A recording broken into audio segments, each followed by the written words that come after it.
very shining morning to all of you dear students. नागरिक शास्त्र पाठ 3 कार्यपालिका कानून लागू करना, जिसका अध्ययन कार्य हमने पिछले नागरिक शास्त्र के वीडियो में किया था। आज के वीडियो में हम इसी अध्याय का अभ्यास कार्य करेंगे। तो बिना देर किए हुए शुरू करते हैं, लेकिन एक नजर डाल लेते हैं आज के विचार पर। ये रहा आपकी स्क्रीन पर। भगवान हमारे निर्माता ने हमारे मस्तिष्क और व्यक्तित्व में असीमित शक्तियां और क्षमताएं दी हैं। ईश्वर की प्रार्थना हमें इन शक्तियों को विकसित करने में मदद करती है। कहने का तात्पर्य है कि भगवान ने सभी को असीमित शक्तियां और कार्य करने की क्षमता प्रदान की है। हम ईश्वर की प्रार्थना इसलिए करते हैं ताकि हम इन शक्तियों को पल पल, दिन प्रतिदिन विकसित कर सकें, क्योंकि प्रार्थना में बहुत शक्ति होती है और ईश्वर सबकी सुनता है। उसी ईश्वर की प्रार्थना करते हुए हम शुरू करते हैं आज का अभ्यास कार्य। हमारे अध्याय का पहला प्रश्न है, हमारे देश में कानून किसके द्वारा लागू किया जाता है? उत्तर लिखिए। हमारे भारत में कानून प्रधानमंत्री और केंद्रीय मंत्रिमंडल द्वारा लागू किया जाता है। बढ़ते हैं दूसरे प्रश्न की ओर। दूसरा प्रश्न है, मंत्री परिषद पर नियंत्रण कैसे रखा जा सकता है? उत्तर लिख सकते हैं। संसद मंत्रिमंडल पर नियंत्रण रखती है। यदि प्रधानमंत्री और मंत्री परिषद ठीक से कार्य न करे तो उन पर अविश्वास प्रस्ताव लाया जा सकता है। बहुमत से प्रस्ताव पारित होने पर मंत्रिमंडल को हटा दिया जाता है। इसके अलावा सांसद मंत्रियों से प्रश्न कर सकते हैं, किसी विषय पर मंत्रिमंडल का ध्यान आकर्षित कर सकते हैं और बजट पर टिप्पणी भी कर सकते हैं। तीसरे प्रश्न की ओर बढ़ते हुए प्रश्न लिखिए, राष्ट्रपति के चुनाव के लिए निर्वाचक मंडल में कौन-कौन सम्मिलित होते हैं? इसका उत्तर है, राष्ट्रपति के चुनाव के लिए निर्वाचक मंडल में संसद के दोनों सदनों के निर्वाचित सदस्य तथा राज्यों की विधानसभाओं दिल्ली एवं पुदुचेरी सदस्य सम्मिलित होते हैं।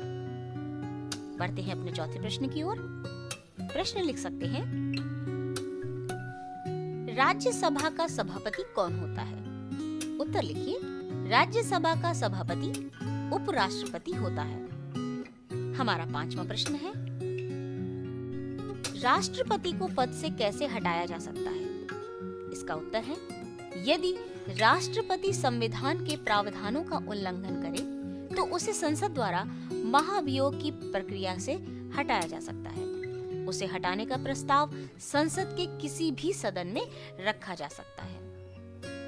अगले प्रश्न की ओर बढ़ते हुए प्रश्न लिख सकते हैं, केंद्रीय मंत्री परिषद का गठन कैसे होता है?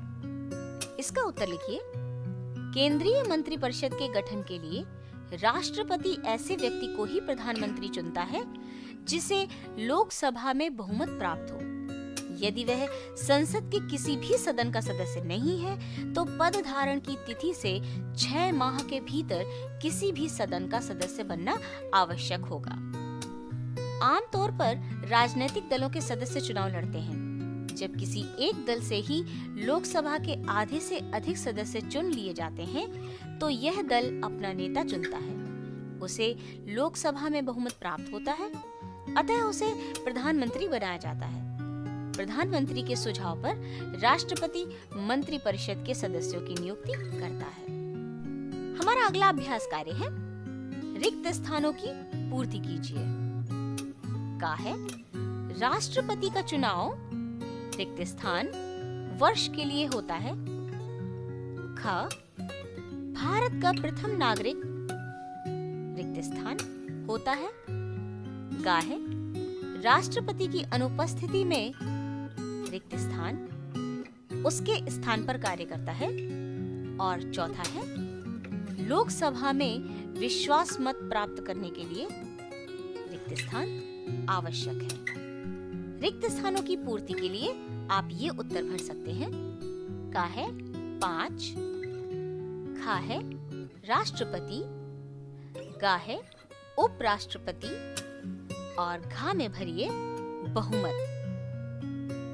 बढ़ते अपने अगले और अंतिम अभ्यास कार्य की ओर।